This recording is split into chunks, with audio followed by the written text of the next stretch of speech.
విజయనగరం జిల్లా కొత్తవలస మండలం గనిశెట్టిపాలెంలో కరాటే కళ్యాణి హల్చల్ 60 గోవులతో ఉన్న లారీని గోశాల అని చెప్పి కబేలాకు తరలించిన పోలీసులు. కబేలాలు బైఠాయించిన కరాటే కళ్యాణి కబేలాను సీజ్ చేసే వరకు కదలేదు లేదు అని భీష్మించుకొని కూర్చున్న కరాటే కళ్యాణి. ఆ రికార్డ్స్ కావాలి. ఇక్కడికి వచ్చిన గోవుల తాలూకు రికార్డులు ఎక్కడికి వెళ్తున్నాయి, ఎక్కడ స్లాటర్ హౌస్కి వెళ్తున్నాయి, ఇది గోశాల లేకపోతే గోపక్షకశాల, గోవధశాల నాకు కావాలి. నేను హైదరాబాద్ నుంచి గోవు ముందు కూడా నేను ఆపరేట్ చేసి పంపిస్తున్నా. ఇక్కడికి లాస్ట్ మంత్ పంపించలేదు. మళ్ళీ ఇక్కడ ఏమైంది? నేను ధర్నా చేస్తానంటే ఏంటి ధర్నా చేస్తాను. మరి ఇదేంటిది? ఇది డమ్మీ అయితే ఎందుకు ఎవరు తెచ్చారు? పోలీసులు ఎక్కడికి ఎందుకు పంపించారు?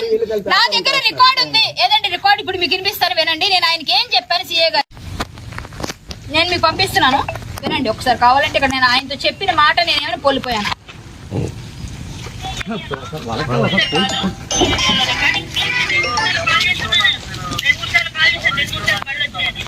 సార్ మీ దగ్గర నెంబర్ నా దగ్గర ఆలోచించాను. 2 నిమిషాలు ఇంతకు ముందు కూడా చేస్తున్నాను సార్. నేను నక్కపల్లి దాడుతుంది సార్ రణస్థలం దాడుతుంది సార్. అందరికీ ఫోన్ చేస్తాను. డిఎస్పీ గారు కూడా చేస్తున్నాను. లాస్ట్ నేను కరాటే కళ్యాణి సార్, నేను మూవీ ఆర్టిస్ట్, హిందూ యాక్టివిస్ట్, నేను బీజేపీ ధార్మిక లీడరు. నేను రమ్మంటే ఇప్పుడు వస్తాను. పక్కన విజయనగరం దగ్గర ఉన్నాను. 100 కిలోమీటర్లు ఎంతసేపు 2 గంటన్నరలో వస్తాను.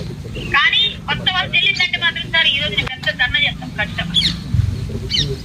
మళ్ళీ కొత్త పంపించారు కదా.